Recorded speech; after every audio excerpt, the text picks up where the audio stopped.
คำเตือน คลิปวิดีโอนี้สร้างขึ้นเพื่อการศึกษาและต่อยอด ผู้ชมที่มีอายุน้อยกว่า 13 ปีควรได้รับการแนะน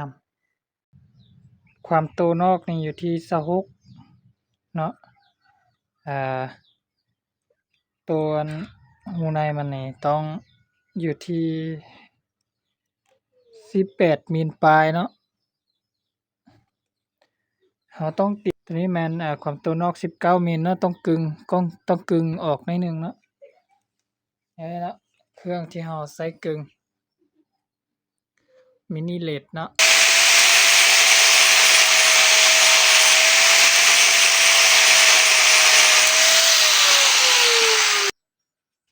เป็นที่เรียบร้อยเนาะ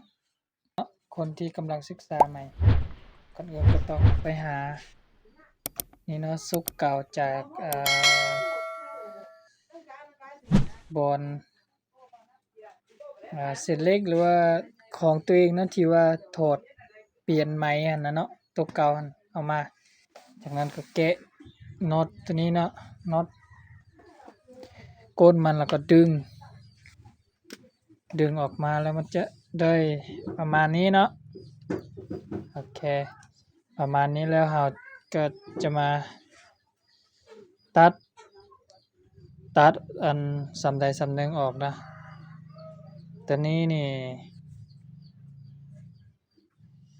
ประมาณนี้เนาะเดี๋ยวจะตัดแล้วก็ค่อยทยอยลงให้เบิ่งหลังจากที่เราตัดได้แล้วเนาะมันก็จะประมาณนี้เนาะตัวนี้นี่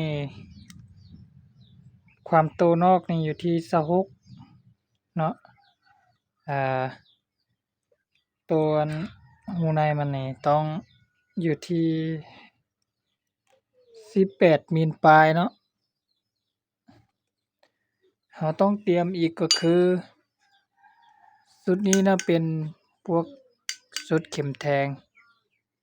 ตอนนี้ก็จิหมดแล้วได้เนาะมีแต่2ชุดนี่แหละเบิ่งประมาณ2ชุด3ชุดนี่ก็หมดแล้วต้องเตรียมพัสดุมาแล้วนะตัวนี้แม่นความโตนอก19มิลเนาะต้องกึ่งออกหน่อยหนึ่งเนาะนี่เนาะเครื่องที่เราใส่กึ่งมินิเลดเนาะประมาณนี้หลังจากที่ตัวนี้นี่ความโตทางในนี่ประมาณอยู่ที่10มิลเนาะและอีกอย่างหนึ่งที่เราต้องเตรียมก็คือสปริงสำหรับเอาไว้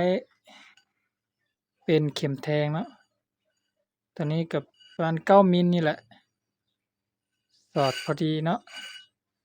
จากนั้นเราจะไปสอกตัวหนึ่งเนาะเล็กอันหนึ่งมาเฮ็ดชุดเข็มแทงเนาะ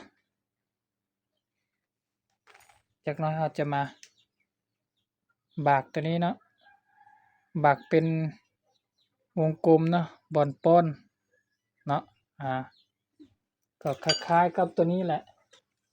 อาจจะไปบากตัวนี้เนาะตัวนี้ก็ป้าไว้ดูเนาะสุดแล้วเอามารีวิวเนาะตัวเก่าเนาะเอามารีวิวใหม่นะ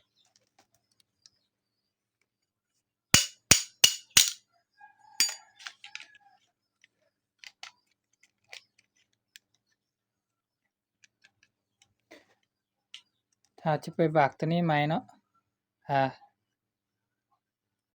หลังจากที่เราเนาะตัดแล้วก็ขึ้นเครื่องกึ่งปาดเรียบเนาะอาจจะมาวัดอยู่บนนี้มาอยู่บนนี้นี่ประมาณ4เซนเนาะจะเฮ็ดบอนป้อนลูกเนาะป้อนลูกตัวนี้เนาะตัวนี้นี่4คือกันเนาะ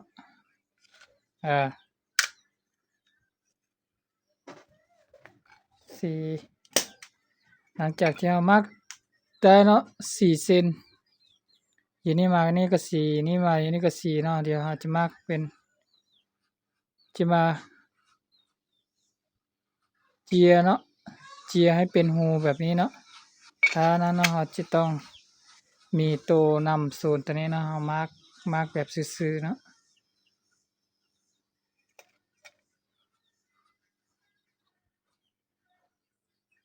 ประมาณนี้เนาะ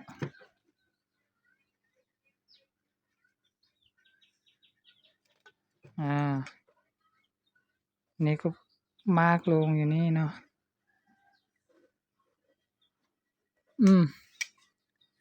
ประมาณนี้เนาะ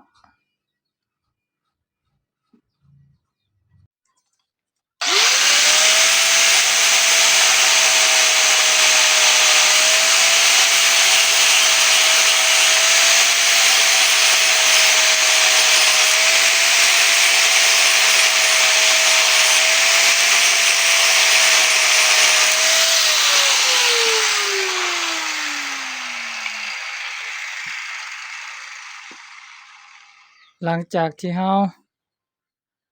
ตัดมาร์กเจียเนาะก็เป็นที่น่าพอใจแล้วเนาะบ่อนปนเนาะ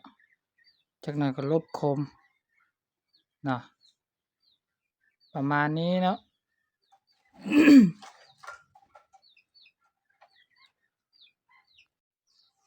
หลังจากที่ลบคมเป็นที่เรียบร้อยเนาะลองเบิ่งเนาะลองว่ามันโอเคบ่เนาะก็ปกติก็ส่ำนี้ก็โอเคแล้วเนาะ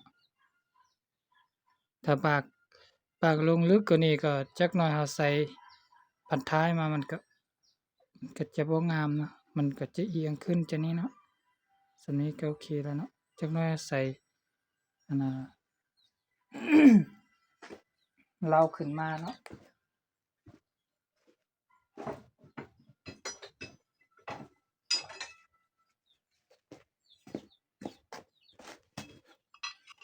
นี่เนาะสมมุติว่ามันเป็นแบบนี้เนาะก็ใส่เขา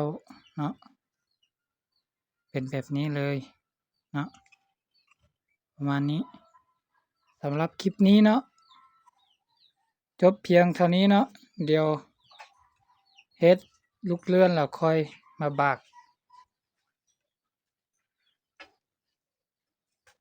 เฮ็ดลูกเลื่อนแล้วค่อยมาบากตัวนี้เนาะ